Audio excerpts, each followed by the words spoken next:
आप सुन रहे हैं लव क्रिएटर 7150 यूट्यूब चैनल पर। आज हम लेके आए हैं आप सबके लिए पौराणिक कथाएं। कथा का नाम है भगवान विष्णु और माता लक्ष्मी। चलिए शुरू करते हैं। एक बार भगवान विष्णु जी शेषनाग पर बैठे बैठे बोर हो गए और उन्होंने धरती पर घूमने का विचार मन में किया। वैसे भी कई साल बीत गए थे धरती पर आए और वह अपनी यात्रा की तैयारी में लग गए। स्वामी को तैयार होता देखकर लक्ष्मी माँ ने पूछा, आज सुबह सुबह कहाँ जाने की तैयारी हो रही है? विष्णु जी ने कहा, हे लक्ष्मी, मैं धरती लोक पर घूमने जा रहा हूँ। तो कुछ सोचकर लक्ष्मी माँ ने कहा, हे देव, क्या मैं भी आपके साथ चल सकती हूँ? भगवान विष्णु ने 2 पल सोचा, फिर कहा, एक शर्त पर तुम मेरे साथ चल सकती हो। तुम धरती पर पहुंचकर उत्तर दिशा की ओर बिल्कुल मत देखना। इसके साथ ही माता लक्ष्मी ने हाँ कह के अपनी मनवा ली और सुबह सुबह माँ लक्ष्मी और भगवान विष्णु धरती पर पहुंच गए। अभी सूर्य देवता निकल ही रहे थे। रात बरसात हो रही थी। चारों ओर हरियाली ही हरियाली थी। उस समय चारों ओर बहुत शांति थी और धरती पर ही सुंदर दिख रही थी। और माँ लक्ष्मी मंत्र मुग्ध होकर धरती की ओर देख रही थी और भूल गई कि पति को क्या वचन दे आई थी। और चारों ओर देखती हुई कब उत्तर दिशा की ओर देखने लगी पता ही नहीं चला। उत्तर दिशा में मैं माँ लक्ष्मी को एक बहुत ही सुंदर बगीचा नज़र आया और उस तरफ से भीनी भीनी खुशबू आ रही थी और बहुत ही सुंदर सुंदर फूल खिले थे। यह एक फूलों का खेत था और माँ लक्ष्मी बिना सोचे समझे उस खेत में गईं और एक सुंदर सा फूल तोड़ लाई। लेकिन यह क्या, जब माँ लक्ष्मी भगवान विष्णु के पास वापस आई तो भगवान विष्णु की आंखों में आंसू थे और भगवान विष्णु ने माँ लक्ष्मी को कहा कि कभी भी किसी से बिना पूछे उसका कुछ भी नहीं लेना चाहिए और साथ ही अपना वचन भी याद दिलाया। माँ लक्ष्मी को अपनी भूल का पता चला तो उन्होंने भगवान विष्णु से इस भूल की माफ़ी मांगी। तो भगवान विष्णु ने कहा कि जो तुमने जो भूल की है उसकी सज़ा तुम्हें ज़रूर मिलेगी। जिस माली के खेत में तुमने बिना पूछे फूल तोड़ा है, यह एक प्रकार की चोरी है। इसलिए अब तुम 3 साल तक मालिक के घर नौकर बनकर रहोगी। उसके बाद मैं तुम्हें बैकुंठ में वापस बुलाऊंगा। माँ लक्ष्मी ने चुपचाप सर झुकाकर हाँ कर दी। आजकल की लक्ष्मी थोड़ी थी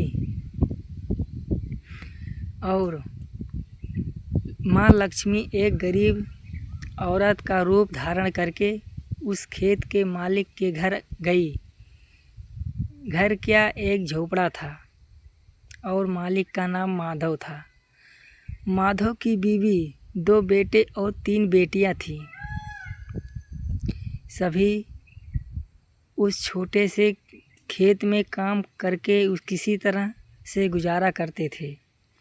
माँ लक्ष्मी जब एक साधारण और गरीब औरत बनकर जब माधव के झोपड़े पर गई तो माधव ने पूछा, बहन, तुम कौन हो और इस समय तुम्हें क्या चाहिए? तब माँ लक्ष्मी ने कहा, मैं एक गरीब औरत हूँ। मेरी देखभाल करने वाला कोई नहीं। मैंने कई दिनों से खाना भी नहीं खाया। मुझे कोई भी काम दे दो, साथ में मैं तुम्हारे घर का काम भी कर दिया करूँगी। बस मुझे अपने घर में एक कोने में सहारा दे दो। माधव बहुत ही अच्छे दिल का मालिक था। उसे दया आ गई, लेकिन उसने कहा, बहन मैं तो बहुत ही गरीब हूँ। मेरी कमाई से मेरे घर का खर्च मुश्किल से चलता है, लेकिन अगर मेरी 3 की जगह 4 बेटियां होती तो भी मैं गुजारा करना था।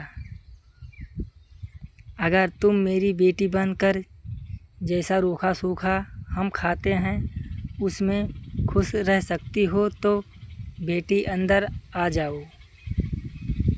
माधव ने माँ लक्ष्मी को अपने झोपड़े में शरण दे दी और माँ लक्ष्मी 3 साल उस माधव के घर पर नौकरानी बनकर रही। जिस दिन माँ लक्ष्मी माधव के घर आई थी, उससे दूसरे दिन ही माधव को इतनी आमदनी हुई फूलों से कि शाम को एक गाय खरीद ली। फिर धीरे धीरे माधव ने काफ़ी ज़मीन खरीद ली और सब ने अच्छे अच्छे कपड़े भी बनवा लिए और फिर एक बड़ा पक्का मकान भी बनवा लिया। बेटियों और बीबी के गहने भी बनवा लिए और अब मकान भी बहुत बड़ा बनवा लिया। माधव हमेशा सोचता था कि मुझे यह सब इस महिला के आने के बाद मिला है। इस बेटी के रूप में मेरी किस्मत आ गई है मेरी। और अब 2-5 साल बीत गए, लेकिन माँ लक्ष्मी अब भी घर में और खेत काम करती थी। एक दिन माधव जब अपने खेतों से काम खत्म करके आ रहा था तो उसने अपने घर के सामने द्वार पर एक देवी स्वरूप गहनों से लदी एक औरत को देखा। ध्यान से देखकर पहचान गया, अरे यह तो मेरी मुँह भोली बेटी थी। बेटी यानी वही औरत, और पहचान गया कि यह तो माँ लक्ष्मी है। अब तक माधव का पूरा परिवार बाहर आ गया था और सब हैरान होकर माँ लक्ष्मी को देख रहे थे। माधव बोला, माँ हमें माफ़ कर, हमने तेरे अनजाने में ही घर और खेत से काम करवाया। माँ यह कैसा अपराध हो गया? माँ हम सबको माफ़ कर दे। अब माँ लक्ष्मी मुस्कुराई और बोली, माधव तुम बहुत ही अच्छे और दयालु व्यक्ति हो। तुमने मुझे अपनी बेटी की तरह रखा, अपने परिवार के सदस्य की तरह। इसके बदले मैं तुम्हें वरदान देती हूँ कि तुम्हारे पास कभी भी खुशियों की और धन की कमी नहीं रहेगी। तुम्हें सारे सुख मिलेंगे जिसके तुम हकदार हो। और फिर माँ अपने स्वामी के द्वार भेजे। रथ में बैठकर